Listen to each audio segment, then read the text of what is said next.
Hello, and in today's video we are doing an FPL preview for game week number 13. That's right, we're not messing about, we're doing the preview and we've got to make some big decisions because we've got two free transfers and obviously we had a great game week last week. 77 points was unbelievable stuff, so hopefully we can carry on that consistency, have another good game week, and of course don't forget that this is a bit of a busy schedule. We're starting to go into the December fixtures, so because of that, it's going to be a 2 game week parter. That's right. So I'm not going to make the transfers here, but I will tell you what transfers I'll be making for game week 14. So yeah, game week 13 preview and game week 14 preview. I'll try and get out a video at some point, maybe next weekend, doing a game week 13 and 14 review, but I don't know if I'll have the time to do that one, but we'll do what we can and we'll get out this preview really. So yeah, do go and smash a like on the video, comment down your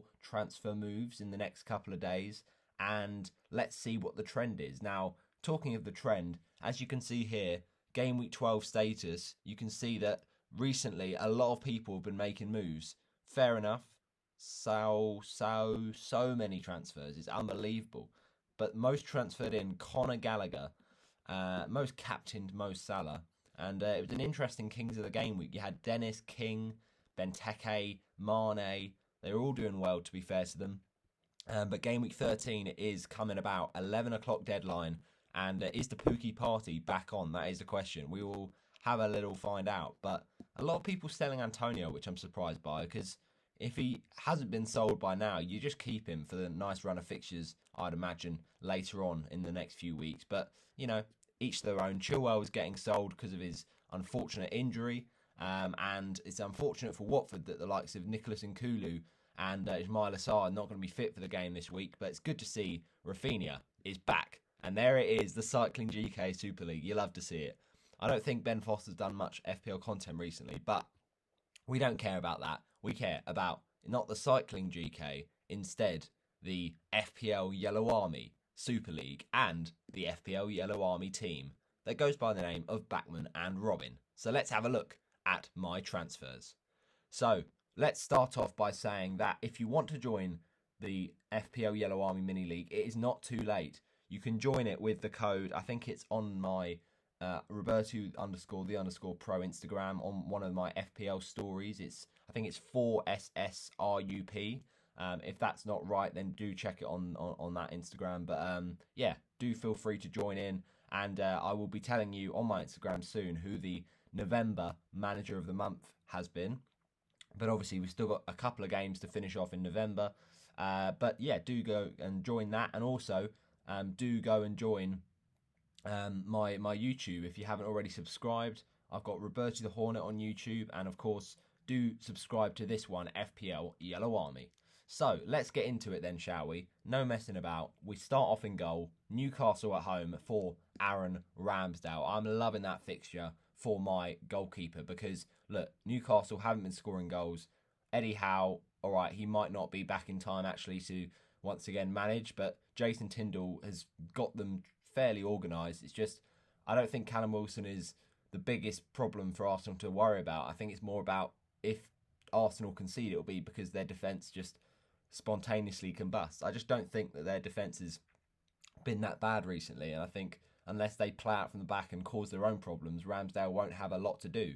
Although on the other hand, you'd say after Liverpool, we kind of want him to have shots because he made some fantastic saves. Didn't get too many save points, unfortunately, just the 1 point because of the fact he conceded 4 goals. But, you know, he did make 5 saves, so on another day, he could get some more bonus points if he could concede less. But ultimately, what a performance nonetheless. Some fantastic saves, some fantastic body blocks. What a keeper, and he's just a set and forget for the season, really. Fixtures, whether they're bad or good, you know that he's going to get some save points, and yeah, I don't mind it at all, really. Newcastle have not been scoring many goals other than Wilson and Alain Saint-Maximin. So hopefully a clean sheet once again for Aaron. Then in the back, we've got Joao Cancelo. Now, Cancelo has been a real, you know, honour to own, basically. He's just done so well for my team. Look at this, 14-pointer, 12-pointer in the last 2 weeks. Unbelievable.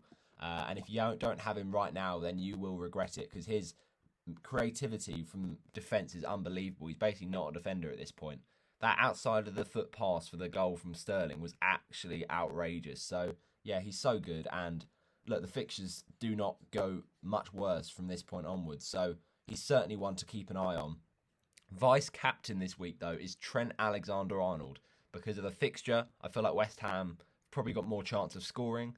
But Trent is still so good with its attacking returns and can match the likes of Reece James and Joao Cancelo. So Trent is just Trent at the end of the day. He might be 7.9 million, which is a lot, but if you don't already have him, then it's a difficult one to bring him in. You should have already got him in because he's just such great value. You know, he's better than a lot of 8 million midfielders right now, and he's playing in defence for one of the strongest three defences in the league. So those fixtures are not putting me off at all. Trent is a decent captaincy shout this week, and a lot of fullbacks are looking very tasty for captaincy, but it's just, do you captain a defender? It just seems like a bit of a weird one. Reece James, Man United fixture. All right, I don't get worried by that because Man United have been in disarray recently. They haven't been scoring that many goals, and that could be a clean sheet. But ultimately, if United do score, which I think there's a decent chance of it because it's, you know, a big game, two big clubs, and probably going to be tight, but could be goals for either side, then you know that Reece James has got that attacking threat. He scored once again against Juventus in the week. What a player, Reece James. That was a great transfer in last week to move on Azpilicueta and bring this guy in was certainly a good call. Rudiger as well, 14-pointer last week after some 12-pointers from James. I'm so happy I've got those two. They're so solid.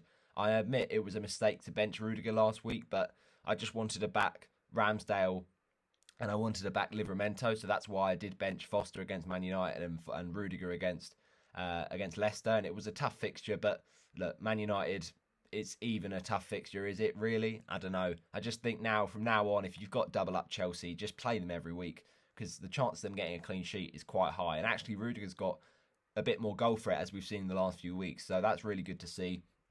I mean, Reece James, look at his stats. It's unbelievable. He's not played a lot of minutes, but when he has just basically always returned. So, yeah, he's a bit of a legend at this point. Rudiger, look, he's just that most nailed Chelsea defender. He gives you a bit of solidity, and it kind of helps up with the lack of goal threat. He does make that defensive position, much more reliable. Then in midfield, here we've got a bit of movement, as you can see.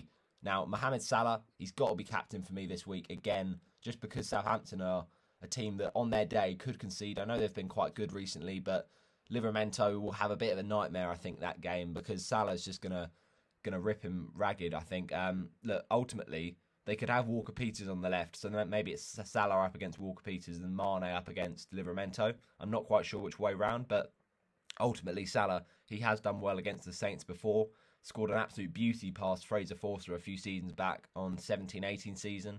And also, you know, he's done it before against the Saints, as we saw back at the St Mary's Stadium. I think it was like he took on the whole Southampton team and then whipped off the shirt and was absolutely loving that with the purple shirt, I think it was that season. So he's a royal FPL option, and he's just got to be the captain this week. Bernardo Silva looking a nice juicy differential. But now everyone is just hopping on the same boat, basically. So, you know, I'm happy that I've got the most out of him before people have joined me. I got a great haul against Everton. So, you know, he's one that's been really nice and shot me up the ranks. Hopefully he can carry doing that. And that's why people are bringing him in, because he's now looking a really good option. Looking rotation-proof and also good fixtures. Bernardo Silva is in confidence right now. Rafinha, equally, I'm glad I didn't sell him because I thought about it last week. But obviously did end up doing well. And, you know, Rafinha is just one of those players that you can count on. In that Leicester game, I thought about it. But Spurs, obviously, it was a fine thing that we benched him anyway. So he didn't play. But he's back for Brighton. And I think that's a better fixture anyway. So we're loving that, to be fair. I think he could do something against Brighton. Gallagher is the one that we've brought in. Now, I know you're going to say it's a bit, you know, up and down. What are your transfer thoughts here? But in Game Week 10, we did make a bit of a mistake with our transfers, right? We took out Gallagher ahead of Man City. In hindsight, of course, that's not ideal, but it wasn't a mistake at that point. and we brought in Mbeumo because the fixtures were great for Brentford. And basically, Palace have shown they don't need good fixtures, and Brentford have shown they don't even do well in the good fixtures. So I've done the exact swap of this week. So we did do Mbeumo for Gallagher in that game week, and now we've done Gallagher for Mbeumo. So look, it was just, I've realised the mistakes of my ways, and Gallagher in is a better transfer for game week 13, so it had to be done really. And you can see there I've just spoiled my other transfer, but we will talk about that now. I think Villa is a good fixture for Gallagher. He's in great form, got another assist against Burnley last week. He loves scoring at home, and Villa, they're conceding goals despite the fact that, you know, they've brought in Gerrard. I think that is going to be a good game for Palace. So Conor Gallagher, what a player. He's just got to come back in, and even if he blanks this week, he'll be a one that I'll want to be having for fixtures going forward. And then we move on to the front line, and we can see a bit of change here. Joshua King has come in for Ivan Toney. Now, you're thinking, why would you do that? Well, ultimately, I wanted to sell Mbeumo, which is what we've done. He's just been hitting the post way too many times, and I can't bear it, basically. And Joshua King is a bit of a long-term buy. I know that fixtures aren't great for Watford, but he just looked really involved. And also, you've got to think of the Watford front three. Ismail Assar is injured and probably will be going to AFCON. Also, Emmanuel Dennis, he's not been picked by Nigeria in the last few years, but he could be with the form he's showing. And ultimately, Dennis is a bit of a yellow card magnet, whereas Joshua King, after Sarr's missed penalties, could be on pens. And you've got to think that with, you know, him playing for Norway, he's not going to be going off to AFCON. He's just in great form, and he's scoring against big teams. That's what Josh King has done at the past in his time at Bournemouth. So he could even be one to think about playing in these tougher games. But I certainly think Leicester, although it is tough on paper, is not tough really, because they've been shipping goals, Leicester, and Josh King has been scoring them. So I think it's a nice little differential. A lot of people are looking at the Watford strikers for the value. I think it's a close one between him and Dennis, but the fact of his experience in FPL before and his penalty chances just edges it for me, especially when you think about those yellow cards for Dennis. So yeah, look at those fixtures post get Man City: Brentford, Burnley, Palace, Wolves to end the year. I'm really happy with that, and I think Josh King is the proper number 9 we've been crying out for seasons now. And I think that this is a good fixture against Leicester, who did concede 3 last week. So Harry Kane v Burnley, look, you got to fancy it. Hopefully he'll come good. He was being a bit frustrating against Leeds, hit the post, but there will be a point where he explodes, and I'm hoping that soon.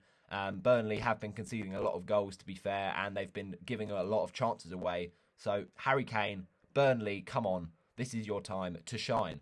And now the bench is Foster, Antonio, Livramento and Douglas Luiz. Now, I know what you're going to say. Why would you bench Antonio? But it's Man City. The best chance of not scoring is when you face someone like Man City or Liverpool. So, although I did play Antonio against Liverpool a few game weeks ago, that was more about his personal record v Man City, v Liverpool.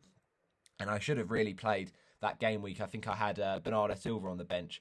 I can't remember if that was the case, but basically, I've not gone with personal records because I think you can overthink that sometimes. Although Antonio has done it before against Man City, you've got to back Man City. They are one of the strongest defences, and Antonio's not been in great form. So, look, he could easily score against Man City, and I've seen it before where I've regretted benching him. We saw that against Spurs, but I think Spurs were more of a defence I should have realised were a better one to target than someone like Man City.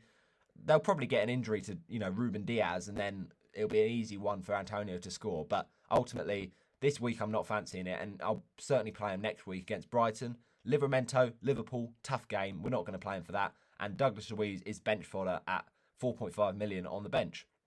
And we're just going to fancy that Newcastle fixture for Ramsdale over Foster. And even if Foster gets a clean sheet and Ramsdale doesn't, we still make the better decision because he's the better goalkeeper for FPL.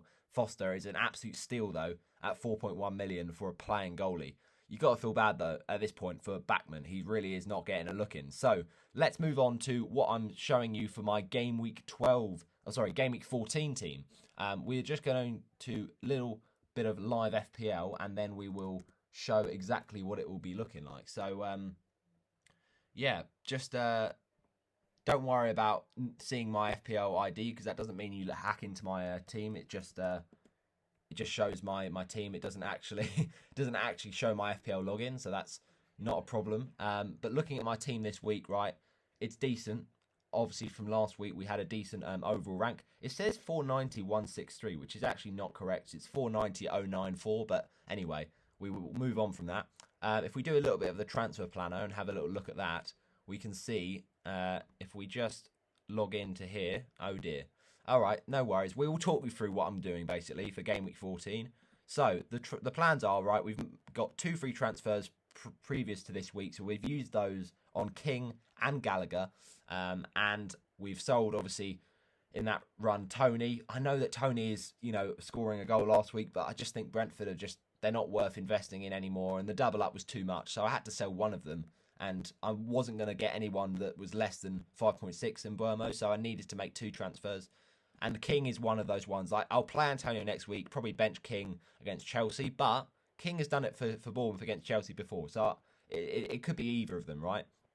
But let's see what my Game Week 14 team is looking like. So 1 free transfer. I think what I'm going to do is I'm not going to bring in any Wolves players because their fixtures turn quite soon. I'm thinking about West Ham, but I've already got Antonio, so I probably don't need it.